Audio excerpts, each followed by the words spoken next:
Let's see if we can bring up the, sorry about that, technical difficulty. Really excited. Billing and coding series, I think, since I've been here, everyone's concern has been lack of education of billing and coding. So hopefully this will, we're going to start with the basics and then build each month on different subjects. So this, today will really just be the basic introductory to coding. Probably most of you know, but it will just on each month, hopefully build up on it. And I sent out a survey with topics, so hopefully this will just continue as we see the need. Let me see if I can bring up the screen. I'm scared to bring up the screen for. Hit escape. Escape.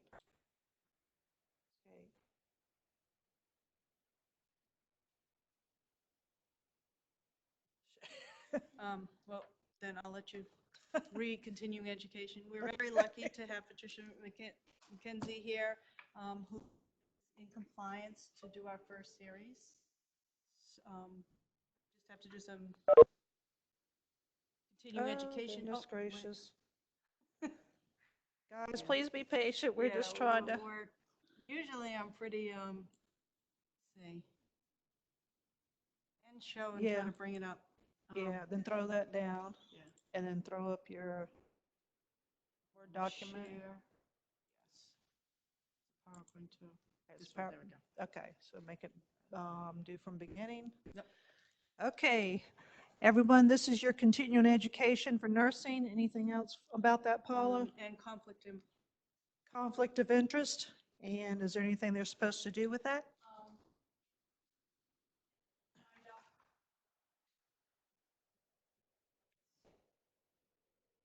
So if you didn't hear that online, it's just make sure that you signed up via WebEx or what else, Paula? Sign in if you're here at the bioengineering building or via WebEx if you are listening online. So.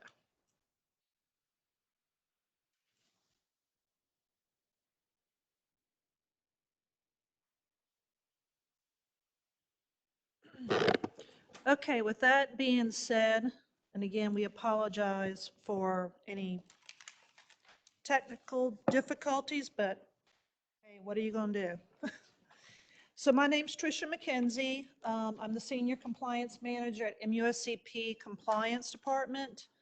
And so Paula and Megan had reached out to me about partnering, about doing this education. So we're really excited about doing it. In the future months, we'll have compliance managers, different ones coming in and giving you more detail and more information. And again, this is just an overview of E&M coding and how we come up with the codes.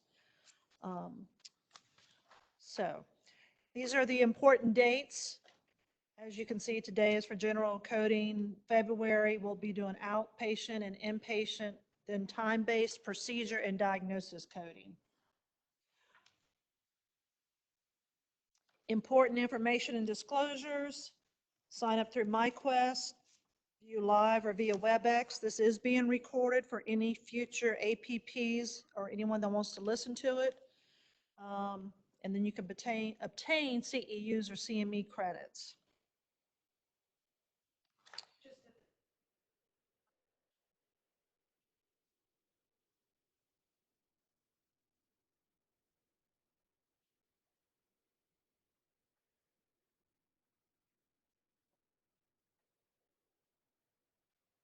So for those of y'all to make sure you heard that online is that they have to listen to it live or be here in person to receive CME or CEU credit.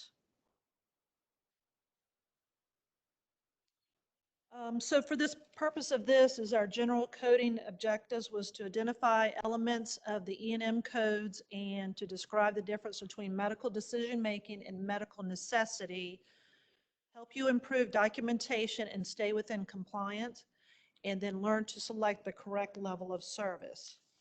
That will not be covered all today, but we just wanted to give you a high level for starters.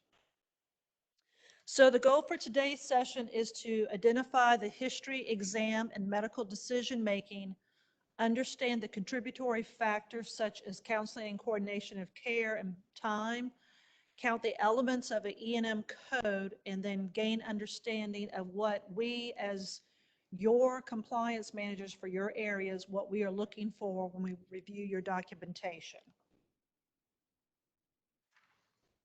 What will not be covered today is the specific levels of service, because again, we're going to save that for later sessions. Issues that you have with Epic, APP guidelines, algorithms, things like that will not be covered. Specialty-specific documentation, if these sessions are a success, we will be adding more specialty-specific training. And then also workflows will not be covered. As we move forward with these sessions, we hope to be able to do the specialty-specific sessions in the future. And just on a side note, I want to clear the air, compliance is not the bad guys, okay? I know we always get a bad rap, but we want to help you guys to improve and understand from our perspective, but also for you to get paid for what you're doing.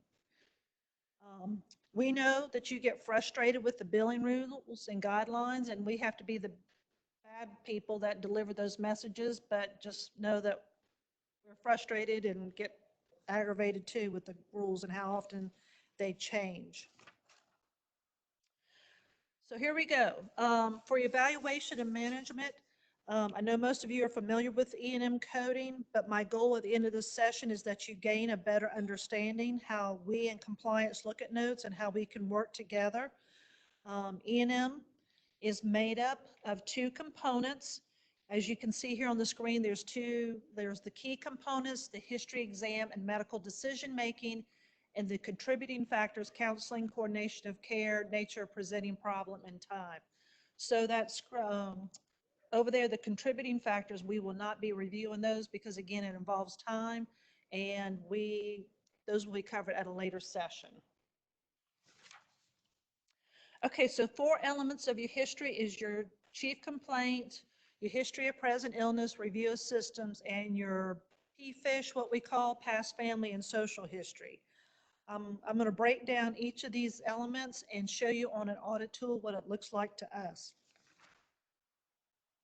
Excuse me. So your chief complaint is required for all levels of service for E&M. Why is the patient here? It should be in their own words. The reason for the visit must be clear. Follow-up is not a valid chief complaint, which we see quite frequently.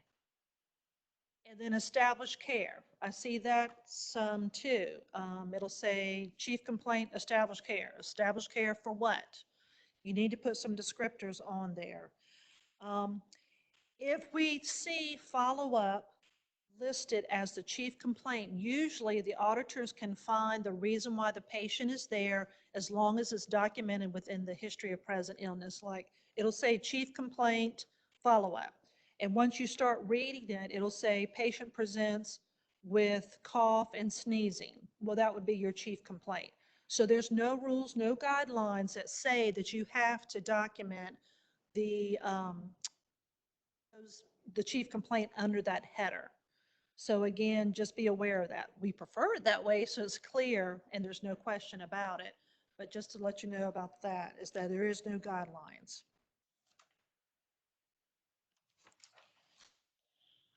Okay, your history of present illness, description of development of the current illness. The patient usually will describe the HPI. If the patient cannot answer for themselves, a parent, guardian, or other may provide. And then there's 8 elements within the history of present illness. And then provider must document. That's kind of changing right now in 2020 because right now there were some rules that changed that students, APP students, PA students can document the notes, but we're not going to get into that. But I think we're still in the middle of our Epic build on that.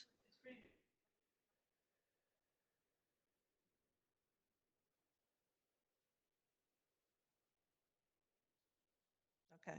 And for those of you that are online, I just want to make sure that y'all heard Paula. She said that we're developing a tip sheet, epic tip sheet on how this will transpire, and that will be coming out shortly because I know we're right there, just about got it finished. So, okay, so the history of present illness includes these 8 different areas: location, duration, timing, severity, modifying factors, quality, context, and associated signs and symptoms. Um, for MUSC, because we have so many subspecialties, some of these items are not as clear cut as other areas. So for example, that I have is like child abuse. We have a child abuse clinic in the division or in the Department of Pediatrics. And so for them, a modifying factor might be removing the child from the home.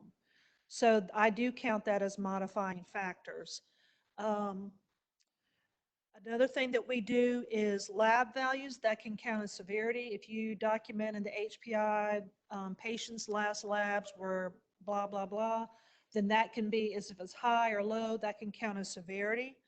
Quality, if we have some in HEMOC in the cancer cases, we can count that as the cellular type. If it's non-small cell, I count those as quality. So each of our auditors here at MUSC are very well versed in the departments and how they can work and make your specialty fit into these categories and everything. No, we're going to get to that. Associated signs and symptoms, that can be negative or positive signs or symptoms. One of the confusing things that we do run across is duration and timing. Sometimes people interchange those, but the main difference between them is duration. That would be like notice child's developmental delay starting at age 2 versus timing. Patient has heartburn after they eat spicy food. So duration is when did it start? Timing is like when does it occur? So any questions about that here?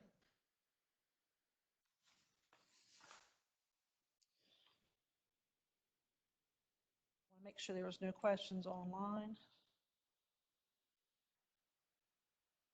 All right, you're not going forward here. Hold on, guys, it's not, not wanting to move.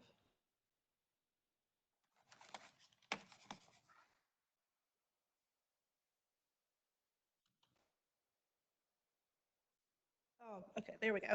All right, I apologize for that. So this piece of our audit tool, and again, we do everything electronically, but this is how it looks on a paper audit tool, is we have our chief complaint and our history, as you can see there, location, duration, and all that I just went over. So my goal is to give you each snippet of our audit tool and pull it all together at the end of this presentation. I personally have found it helpful when you show a provider the complete audit tool and how it all maps out for a level of service.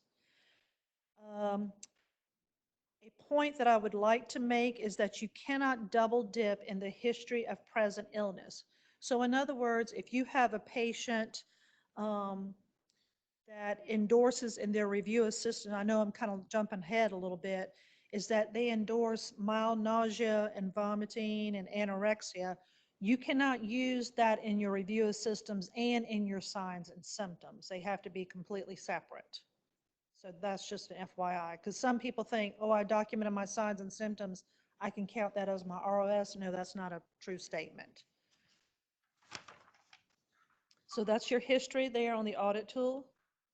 For your review system, there's 14 elements in the ROS. They're typically, there's yes, no responses. I know some departments still have them done electronically. Radiation oncology is one of those areas. We see 12-point system review. Those will not be counted as a comprehensive review of systems because we don't know what systems you did look at. So just be aware of that, and that is on our tip sheet. So again, 12-point, 10-point, whatever, that's not going to count, and we're not going to give you a comprehensive review of systems. Okay? as noted in the HPI, otherwise negative. And what I wanted to demonstrate here is this is a snippet from a patient's chart.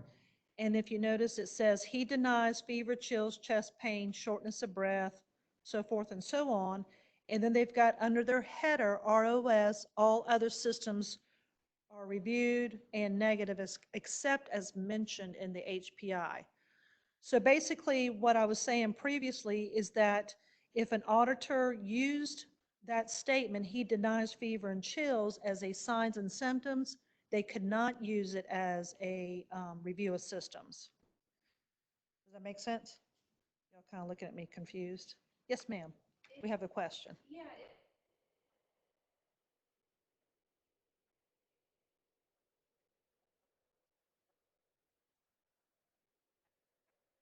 Mhm. and then not have anything. No, because we got to have something in the HPI. So like with this one, what we would try to do is not, if we had to use that as far as counting towards your ROS to give you a comprehensive, that's what we would have to do. But we could not use that as signs and symptoms as well. But just putting it even in quote. That does that's not, sufficient. no, That, because, ROS wasn't. exactly, exactly. And I have some of the other managers in here, so if y'all disagree, speak up. But we mostly, or at least myself, I can only speak for myself, I see this, that statement, all other systems reviewed in negative, mostly in the inpatient world in subcare. And I don't want to get it out, down in the weeds, but you're exactly right. If you don't have anything else to pull, then if you have at least one, then you're good to go to use that statement. Okay. All right. Any other questions?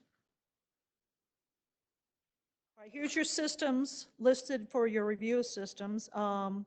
And again, all others are reviewed in negative. If you say that, just be aware that when you sign off on your note, you're attesting that you looked at all the other ones and they were negative. You just didn't want to document them out, individual statements, okay? This is what the review system looks like on our paper audit tool. So again, it's just a matter of check boxes, if you will, and we just check off the ones that you did document.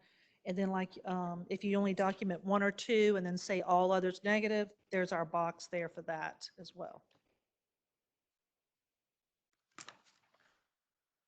Past family social history, and I included the audit tool on this. As you can see what the past medical and family history and social history as far as their description.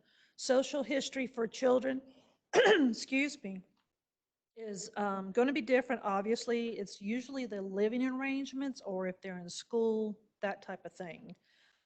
Past history, well, Tricia, what if you have a newborn? Their past history would be their birth history that could be documented. I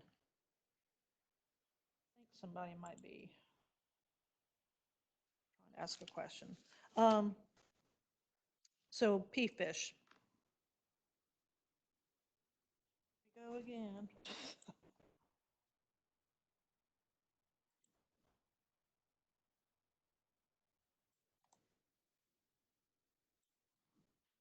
All right, history tips. What if I'm unable to obtain the history due to the condition of the patient? You need to document why you are unable to. They were adopted, they're unconscious, there's nobody there that you can obtain the history from. So as long as you document the reason as to why you were unable to get the history, you can get a comprehensive history as a caveat. Something like dementia is also another reason that we have seen. No family members were present to provide information. The medical record did not contain the information needed. But again, just document the reason as to why you were unable to obtain the history. Review systems, PFISH.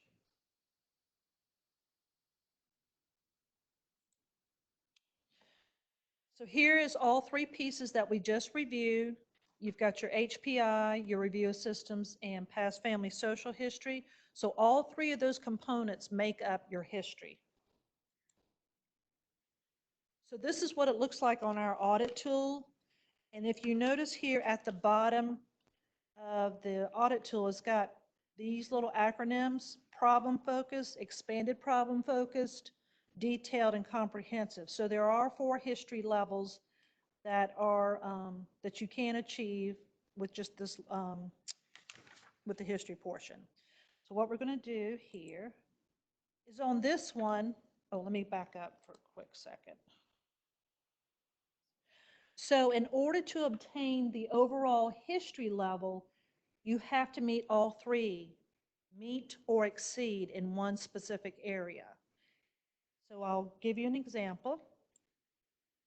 So in this particular example, just to take a guess, what do you think the level of the history is on this one?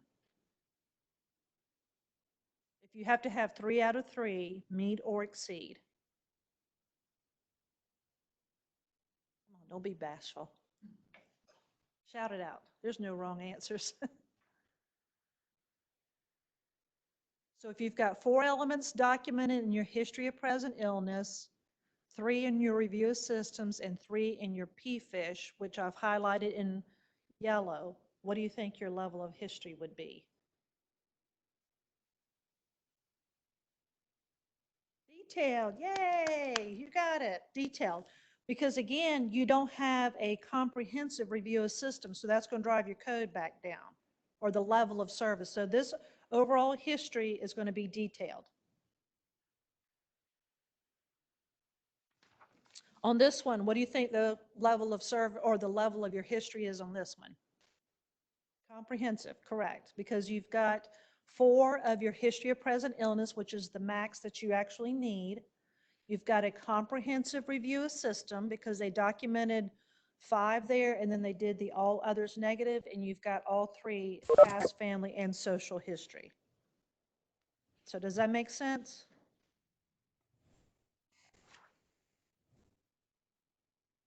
All right, on this one, what is your history level on this one?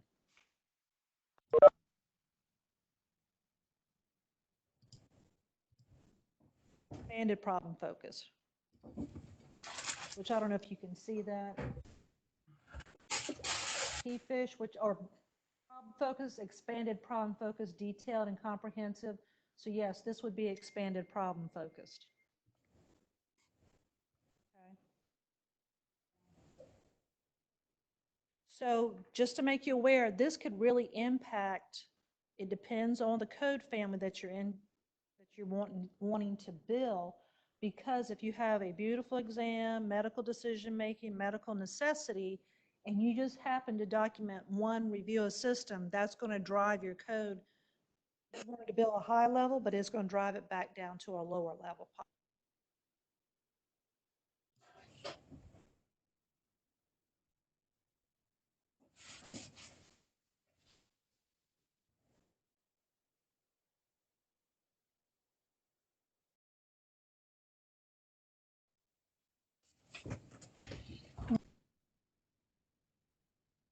Like they don't hear us talking.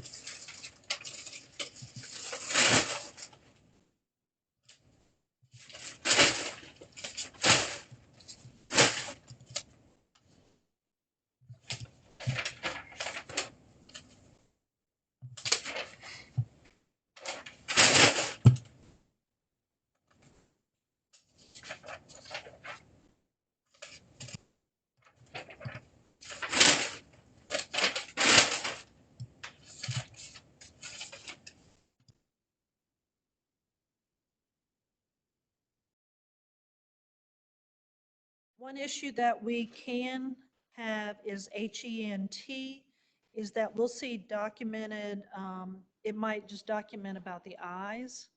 If you document HENT and all you mention is the eyes, you're not going to get credit for the ENT portion. So just be aware of that as well. If we typically see head normocephalic without obvious abnormality, atraumatic, that's not an organ system. We have seen abdomen soft, non-tender bowel sounds active for all 4 quadrants, no masses. We would count that as gastrointestinal. So my whole point is if your header in your template says abdomen and you document to that degree, we obviously can switch it to the gastrointestinal organ system. So, does that make sense? So we see it probably most templates are built with abdomen and not the GI system. Same thing with neck. We will see sometimes it'll say supple. That's the body area, but if you put no lymphadenopathy, then we're going to count that under the hemi-lymph or organ system.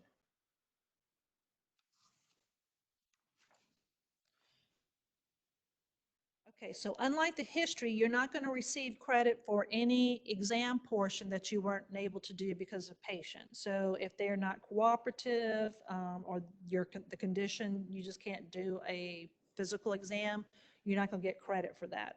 You can only get credit for the exam pieces that you can actually do.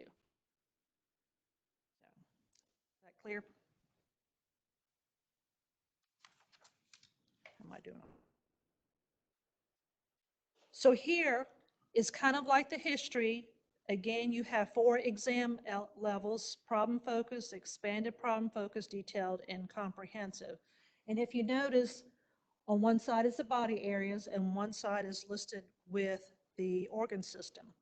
But something else I want to point out to you, if you'll notice, you'll see the expanded problem focus and the detail both have 2 to 7. So what is the difference, or what can I do to achieve one or the other? So from Palmetto GBA, the main thing is that for the expanded problem focused exam, requires documentation of the affected body system plus 1 through 6 other. The body areas require documentation of the affected body area plus 1 through, and I don't know why they repeated that, or it looks the same to me. So it's minimal documentation. If you want the 95 with 2 to 7, 2 to 7 through body systems with more detail, that's the key word. So this is just the affected, but the detailed, you want more detail, if you will, on the body areas, body or organ systems. So they've got an example here. More detail refers to the extent of the exam. The level of detail involved in an exam is clinical judgment based on documentation for each individual medical record. There is an expectation that the exam will be more involved, therefore more documentation would be submitted. So what I wanted to show you here is kind of how this looks.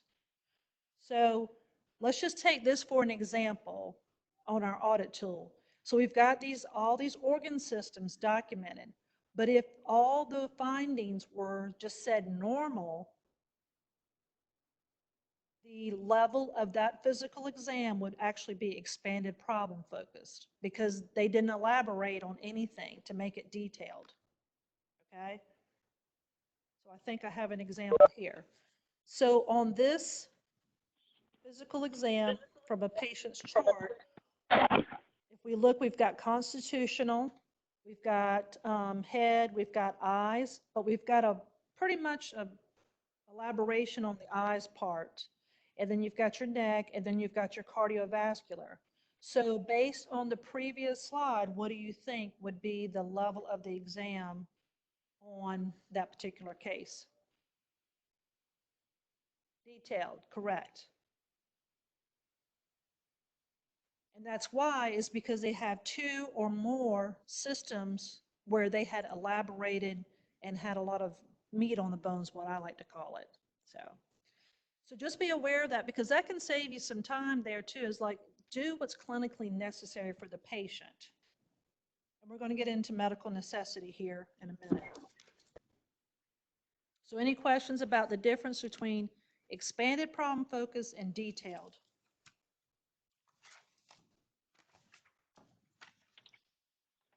All right, so what's the level of exam for this one? Comprehensive. And just a FYI is that in order to count a comprehensive, it has to be 8 or more organ systems. It cannot involve body areas.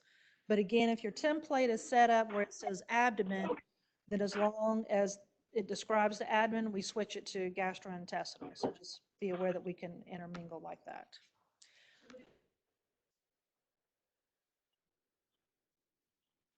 would, but I mean, you're talking about a lot of templates that would have to change.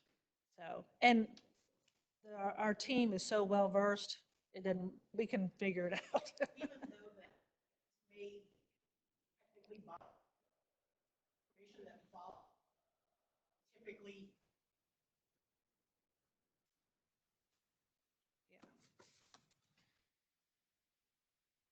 Okay, so here are part 1s and 2 that we just went over, the history and the physical exam piece. And again, as you see, we're just building on this audit tool.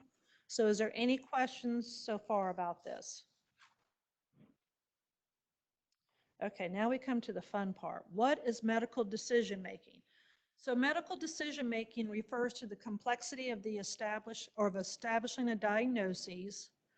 There's 3 components of medical decision making: the number of possible diagnoses, the data that you've ordered or reviewed, and the overall risk of significant complications. To me, this is probably the hardest part because this is a lot clinical right here. And that's, we read charts every single day. And so when we engage with our providers, that's why we like to learn what you're thinking clinically. What are you doing with that patient? So diagnosis and management options. This is the first piece of it. So if you see, we've got self-limiting minor problems, and per our South Carolina Medicare carrier, self-limiting minor problems are usually problems that will go away on its own without any kind of treatment or intervention. We've got established problem to examiner, stable, established problem to examiner, unstable or worsening, new problem to examiner, no additional workup, or also additional workup. So additional workup is anything that is being done beyond that encounter at the time, and the provider needs to obtain more information for the medical decision-making piece of it. So if we have a patient that comes in and you have to order labs or x-rays, CT scans, that stuff, and it's brand new to you, then that would be considered a new problem to examiner with additional workup. If you have a patient that's new, and you send them home with prescriptions, you didn't have to do anything, you already know what's wrong with them, then that would be considered no additional workup. And this is the first piece of, or that audit piece of the audit tool there, is if you can see, it's got self-limited minor problems on down to new problem. And if you'll notice there are points assigned. So the maximum number of points you can get is 4.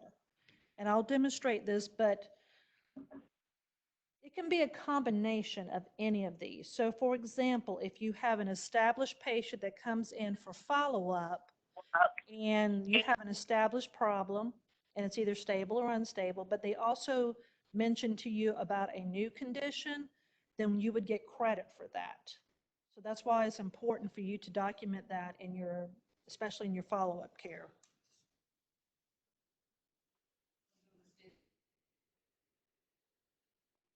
Exactly. Then you'll be at 4. Correct. That's right. So if you document something like COPD is being managed by pulmonary and you're in a different area, then you're not going to get credit for that unless you can demonstrate as to why you had to pull that in as far as your management of that patient. So here, I just wanted to show you what I was just talking about. In example 1, let's just say this was an established patient. They came in, their one problem, hypertension, was stable, but they mentioned that they had something else going on. Let's just say a rash, and you had never seen that before. Example 2, again, they would have a stable problem. And the thing is with that is that you can multiply it up to 4. So if they come in with hypertension, diabetes, and COPD, and all of them are stable, there's no changes in their meds, everything's going good, then you'll get 3 points for those. Okay? And I don't expect you to remember all these points. I'm just telling you from an auditor's perspective what we look for. Example number 3 is new problem to examiner, no additional workup. You get a total of 3 points for that. So those are all they're all over the place as far, and that's why it's so important for y'all to be clear in your documentation what diagnosis you're treating and give us some clue if it's stable or unstable. Otherwise, our go-to is that it's stable. There's no indication otherwise.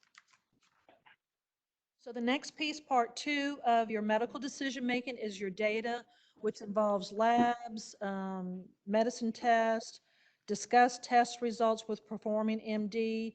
So if you order a test, let's just say with radiology, and you call that radiologist to discuss that, document that.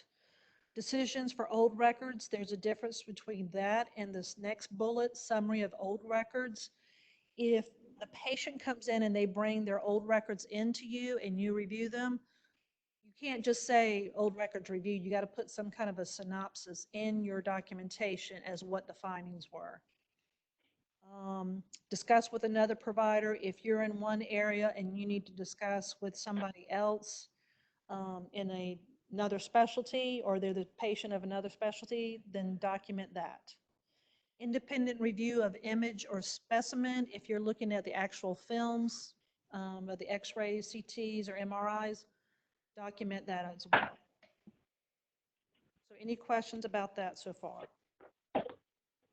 And no matter how many lab tests or radiology, medicine tests, you only get credit for one.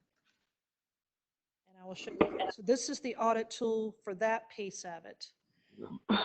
So as you can see, if you summarize old records that the patient brought in with to their visit, and you review x-ray that was performed, you can get a total of 4, but 4 is the max here. But again, if you order 5 labs, you only get the 1 credit for 1.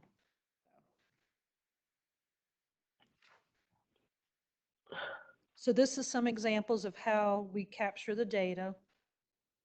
So as you can see in the first example, they would get a maximum of 2 points. On the second one, they would get a maximum of 3 points.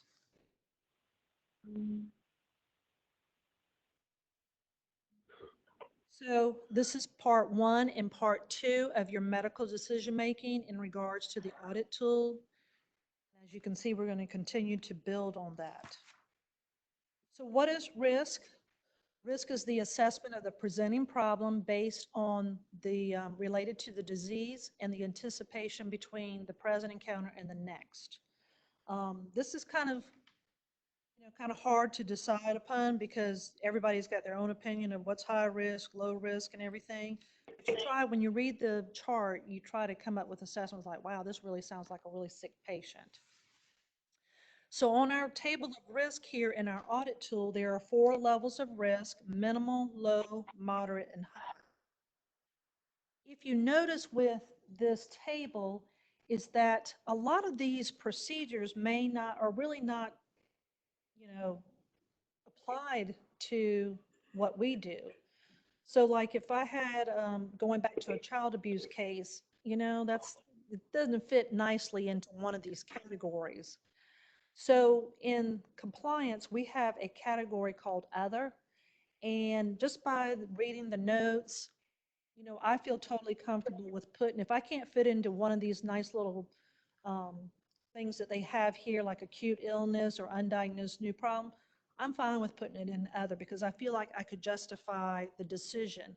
And we have that other in under all of these different levels. So you've got minimal, low, moderate, and high. So here, if you notice, undiagnosed new problem, if you're talking about a patient presents to a HEMOC physician and she has felt a lump in her breast, we're going to order tests, that kind of thing, I would circle that under undiagnosed new problem because we don't know what it is, and it's going to be a moderate risk. And of course, you have to think about your history and exam and all the other components of your E&M code. Okay, so this is the complete picture of your medical decision making in regards to the audit tool. So as you notice here, we've got your diagnosis management options, which we went over. You've got your data, and you've got your table of risk.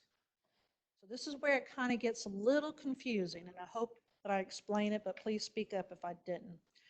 So to come up with your overall medical decision-making level, we've got 3 components, but you only need to meet two of the three components in order to come up with your overall medical decision making.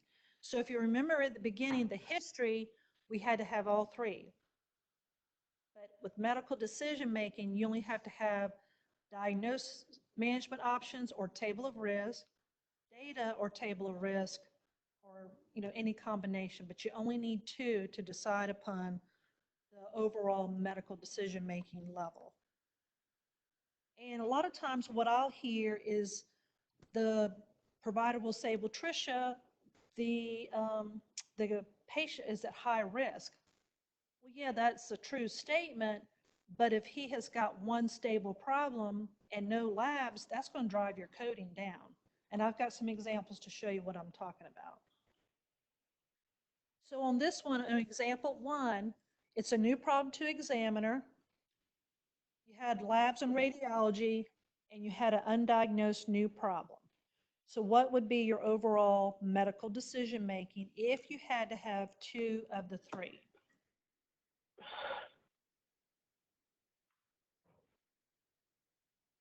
Moderate, that's correct.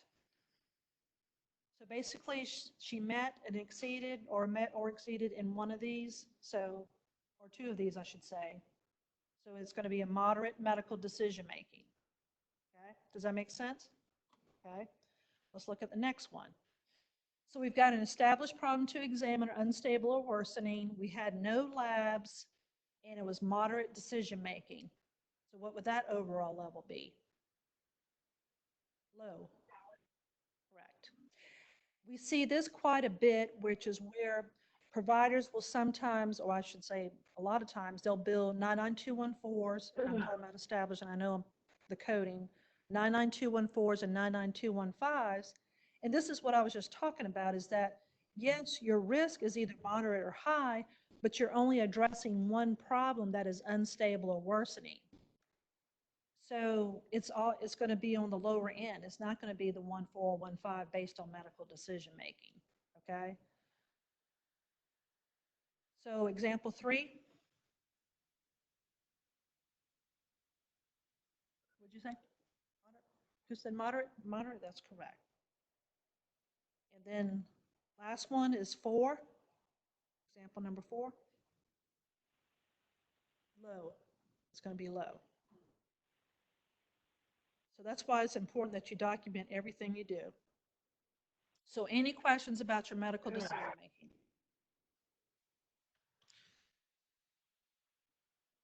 So this is our overall audit tool, which is all the components that we discussed. You've got your history, you've got your exam, and medical decision making. So I hope that you will hopefully retain this, because when Lisa, she will be doing outpatient coding next month, and she's going to actually bring clinical documentation, and she's going to apply it to this rule. So you'll be able to see. And then the next month, or in March, we'll be doing inpatient. So the same thing, so we can reiterate that. Oops,